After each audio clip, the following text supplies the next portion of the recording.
ক্ষমতাচ্যুত হয়ে দেশ পালিয়ে যাওয়ার আওয়ামী লীগের নেতারাই দেশকে অস্থিতিশীল করার চেষ্টা করেছে বলে মন্তব্য করেছেন অন্তর্বর্তী সরকারের প্রধান উপদেষ্টা ডক্টর মোহাম্মদ ইউনূস।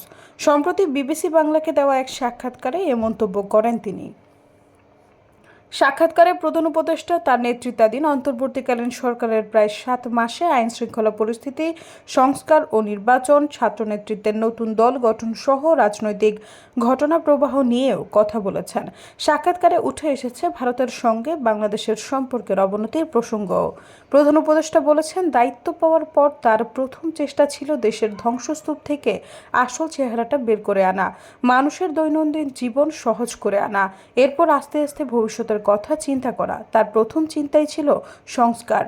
তিনি বলেন, এর কারণ হলো যে কারণে এসব ঘটনা ঘটেছে, ফ্যাসিবাদী সরকার চলতে পেরেছে, 16 বছর ধরে চলতে পেরেছে, আমরা কিছুই করতে পারি নাই। তিনটা নির্বাচন হয়ে গেল, ভোটারের কোনো দেখা নাই।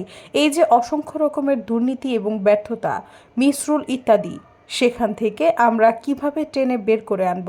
টেনে বের করে আনতে গেলে প্রাতিষ্ঠানিক সংস্কারগুলো করতে হবে। সংস্কার প্রশ্নে প্রধান উপদেষ্টা বলেন, সংস্কার তো এখনো শুরু হয়নি। গত 6 মাসে বহু পরিবর্তন এসেছে। যে ধ্বংসাবশেষ থেকে এসেছিলাম তার নতুন চেহারা আসছে। ভেসে উঠেছে যে আমরা অর্থনীতি সহজ করেছি, দেশ বিদেশের আস্থা অর্জন করেছি। এটা তো পরিষ্কার, সারা দুনিয়ায় আমরা আস্থা স্থাপন করতে পেরেছি। এটা কেউ প্রশ্ন করতে পারবে না যে আমি অমুক দেশের আস্থা অর্জন করতে পারিনি।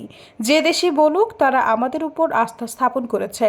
তারা বলেছে আমরা অতীতে যা করি নাই তার চেয়ে বেশি করব এখন, যেহেতু আমরা দেখছি যে সুন্দরভাবে সরকার চলছে এখন।